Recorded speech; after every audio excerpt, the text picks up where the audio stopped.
Bonsoir, le pays était coupé en deux ce mercredi. Si vous étiez au nord ou au nord-ouest, de la pluie et du vent, comme ici et du côté de Landéda, nous sommes dans le département du Finistère, et puis en revanche, sur la partie sud, un ciel souvent bien bleu durant une bonne partie de la journée. Ici, nous sommes à Auch, dans le département du Gers. Demain, on va retrouver le même découpage, avec la perturbation qui va plutôt onduler entre la Bretagne et la Suisse, de la neige attendue pour les sommets des Alpes, quelques ondées également possibles en direction de la Belgique. Vous aurez quand même le retour du soleil en direction de l'Île-de-France ou encore des Hauts-de-France, et puis dans le tiers sud, toujours ces conditions largement ensoleillées qui perdurent en cours d'après-midi. La perturbation donnera encore quelques gouttes entre la Bretagne et les frontières de l'Est, notamment pour les Alpes suisses avec de la neige au-dessus de 1500 mètres. Belles éclaircies également pour les régions du nord, avec peut-être une averse pour la Belgique, et en soirée toujours ce même découpage, les nuages sur une bande allant de la Bretagne au nord des Alpes, de part et d'autre de très larges éclaircies. Les températures de la matinée évoluent entre 2 degrés pour la Picardie et 12 du côté de la Charente-Maritime, et dans l'après-midi,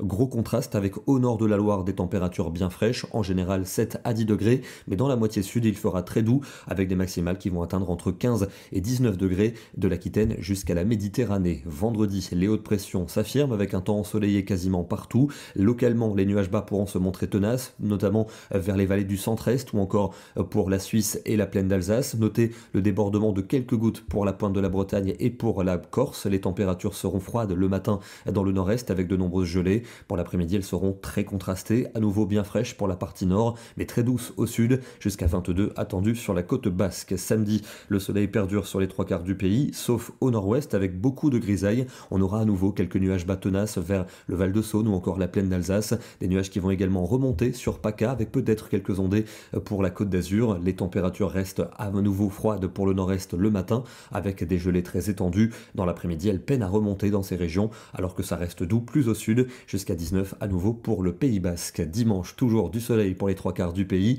les nuages qui vont remonter notamment par le golfe du Lion, d'autres déborderont sur la pointe bretonne et le Cotentin avec quelques gouttes à la clé. Température bien fraîche au nord, toujours plus douce en allant vers le sud. On attend une perturbation pluvieuse pour la journée de lundi, elle devrait s'enfoncer entre l'Aquitaine et la Belgique en cours de journée, gagnant les régions du sud et de l'est en fin de journée. Pour mardi, on basculera en ciel de traîne avec un ciel plutôt nébuleux et quelques averses résiduelles. Les températures vont également perdre plusieurs degrés, et puis pour mercredi, sans doute une amélioration au sud avec de belles éclaircies, mais au nord, une nouvelle perturbation pourrait amener de la pluie et du vent. On termine dans le département de l'Aveyron avec ce matin le viaduc de Millau qui émergeait au-dessus des nuages bas, une très jolie mer de nuages présente dans la vallée. En revanche, la suite de la journée s'est montrée bien plus ensoleillée. Demain, nous serons le jeudi 28 novembre et nous fêterons la Saint-Jacques de la Marche. Bonne soirée à tous et à demain.